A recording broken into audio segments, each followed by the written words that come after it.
Bonsoir à tous, bienvenue dans votre émission La Réunion Léla. On va parler une nouvelle fois du parcours qu'a mis en place Frédéric Amani sur cette élection présidentielle qui souhaite donner la parole aux citoyens, ce qui n'est pas très bien compris parfois, mais on va faire le point avec lui dans Cosmo Réunionnais.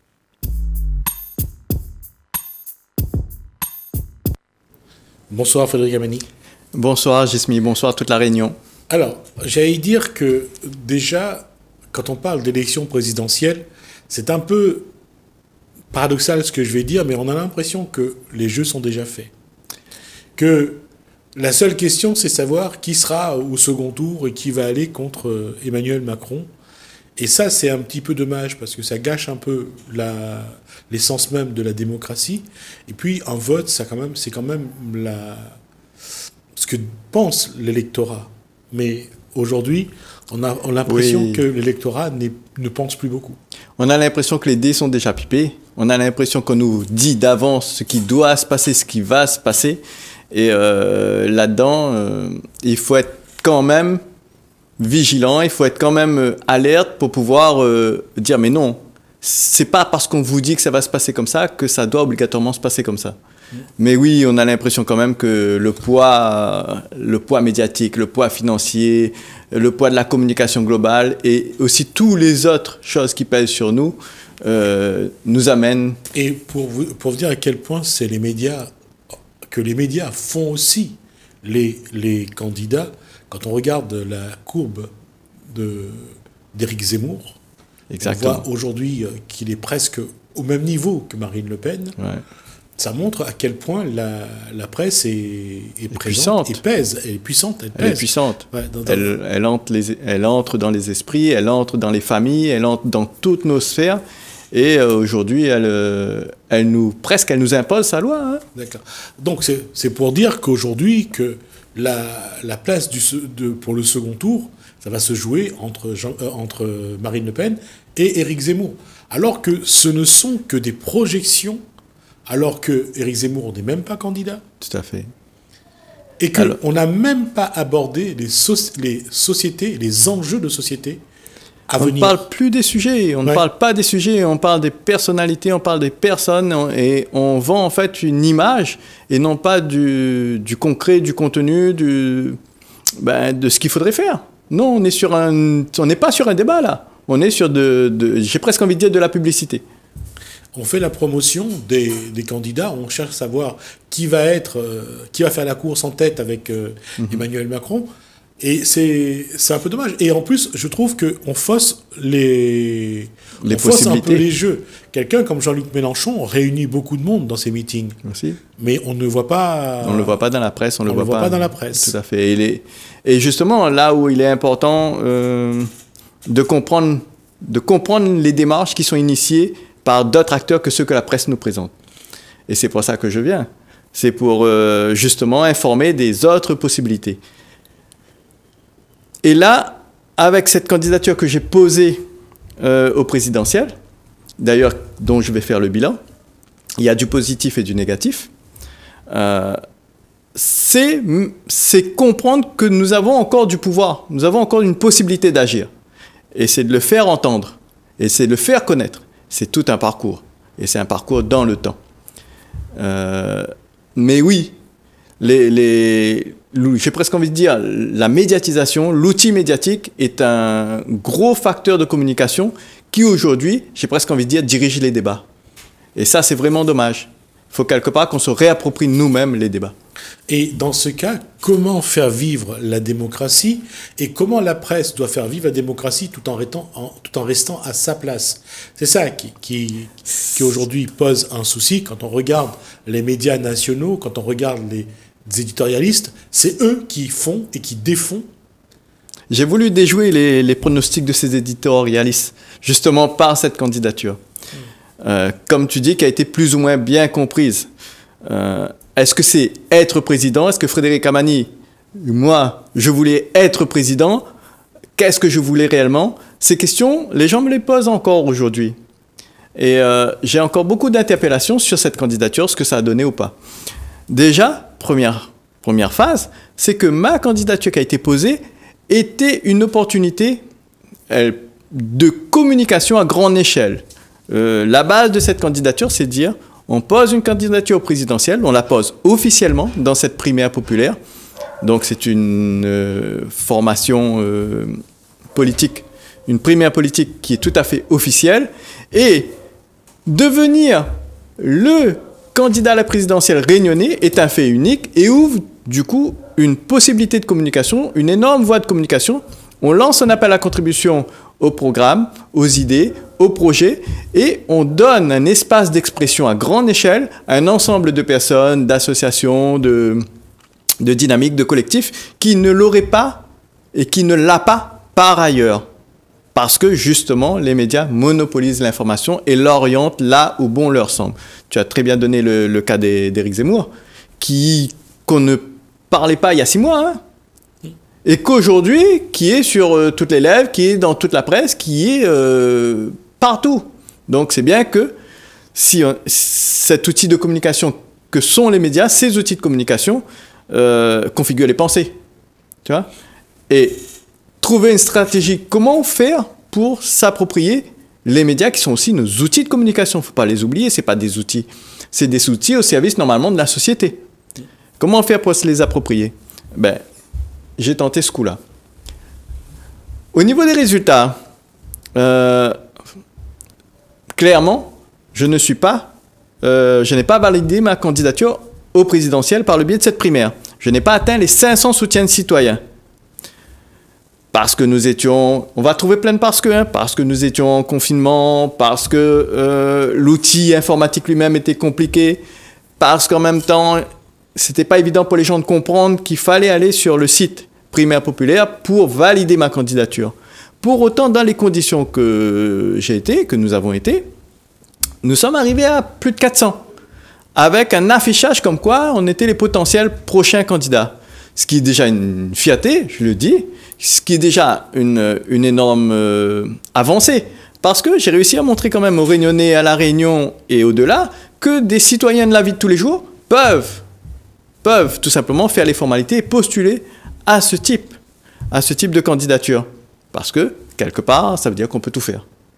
Comme je disais, il y a le pilote d'avion de chasse. On en a un qui est réunionnais, qui a été pilote démonstration pendant 2 ans. Et il n'y en a qu'un dans l'armée. Ben, il y en a un, ben, c'est un réunionnais, tout simplement. Donc, ça ouvre des possibilités. Il y a ça. Je ne suis pas passé. Donc, ma candidature n'est pas validée. J'avais constitué avec 5 autres personnes un groupe citoyen sans étiquette. Nous étions en concurrence avec des personnalités politiques. Mélenchon, Taubira, Ruffin, d'autres encore, que les gens peuvent aller voir sur le site, qui, eux, ont validé leur candidature. On parlera aussi de cette primaire, hein, parce que tout n'était pas non plus transparent.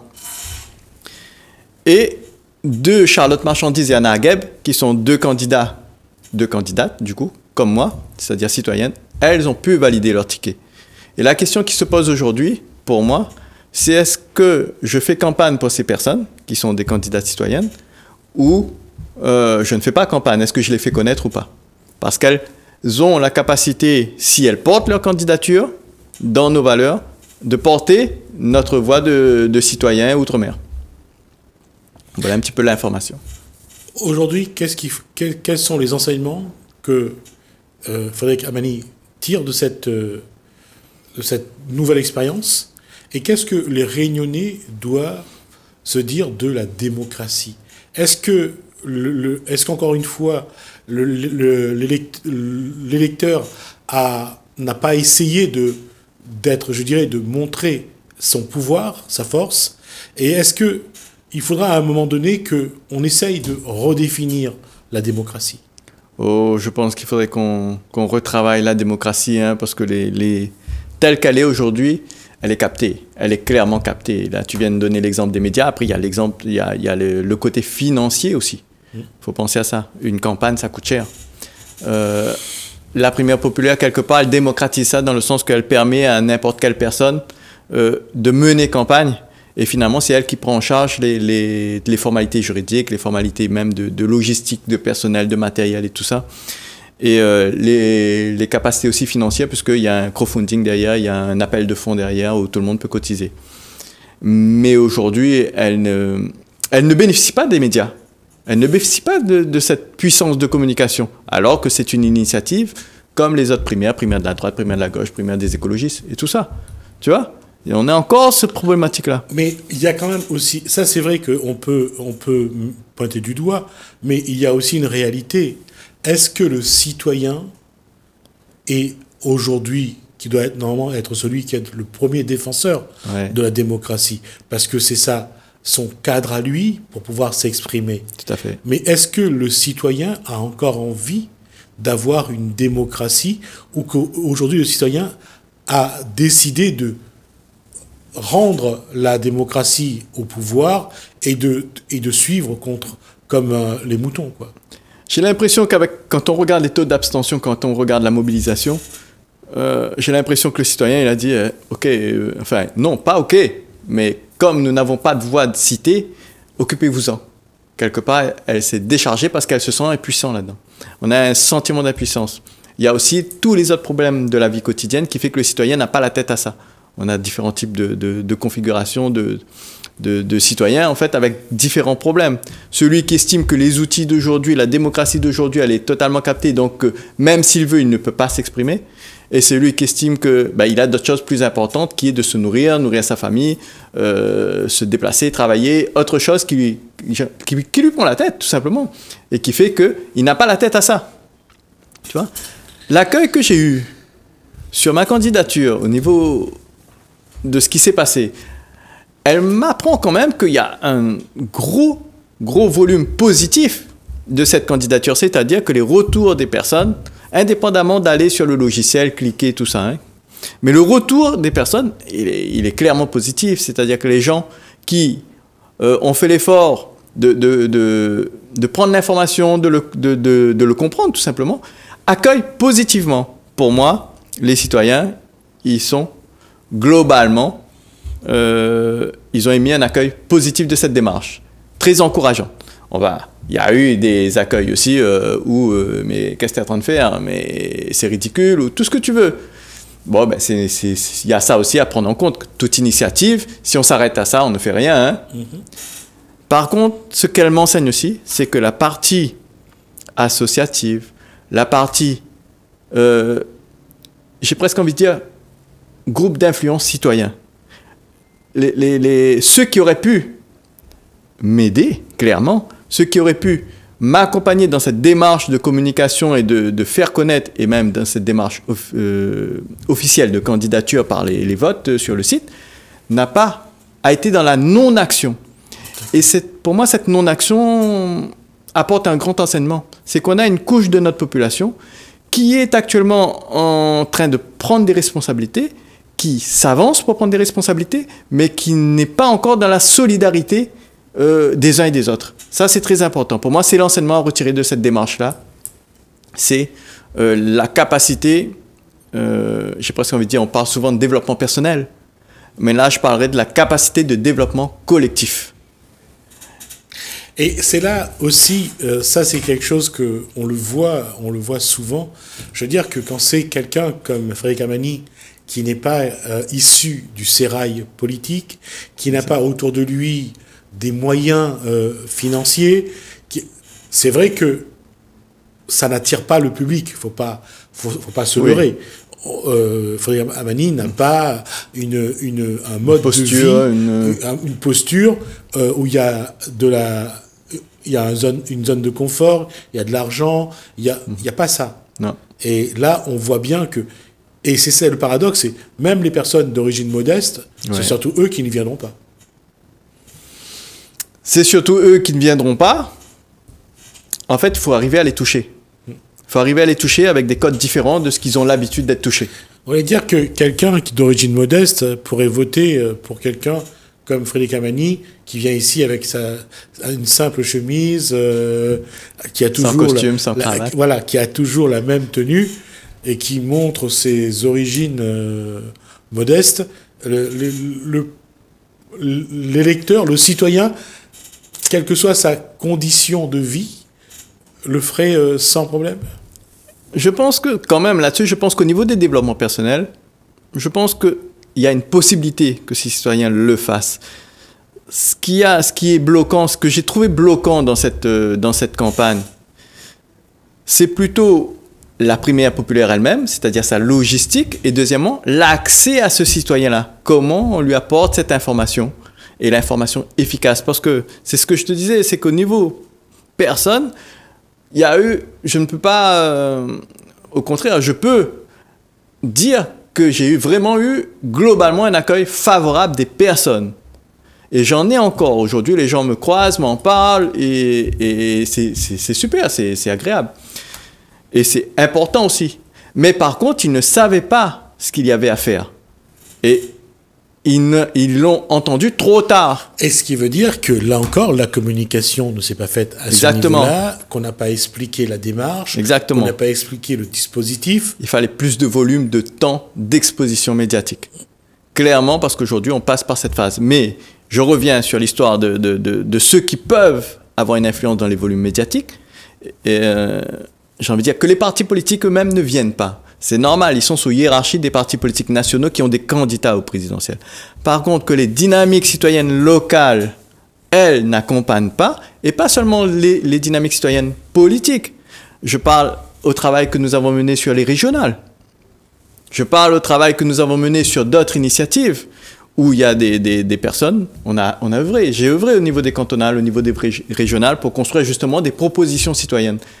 Ces partenaires-là ne se sont pas exprimés. Ils ne sont pas venus questionner la démarche. Et là, je trouve qu'il y a un travail à faire pour arriver à accompagner les autres démarches.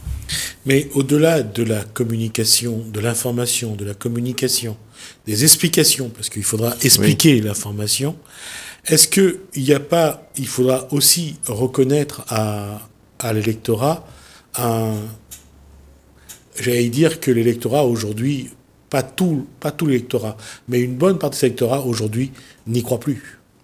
Oui, il y a quand même un gros découragement de notre population, hein, ça on ne peut pas le nier quand on voit les taux d'abstention, quand on voit les mobilisations et le cas Covid, il nous montre une certaine impuissance. En effet, il y a une fatigue.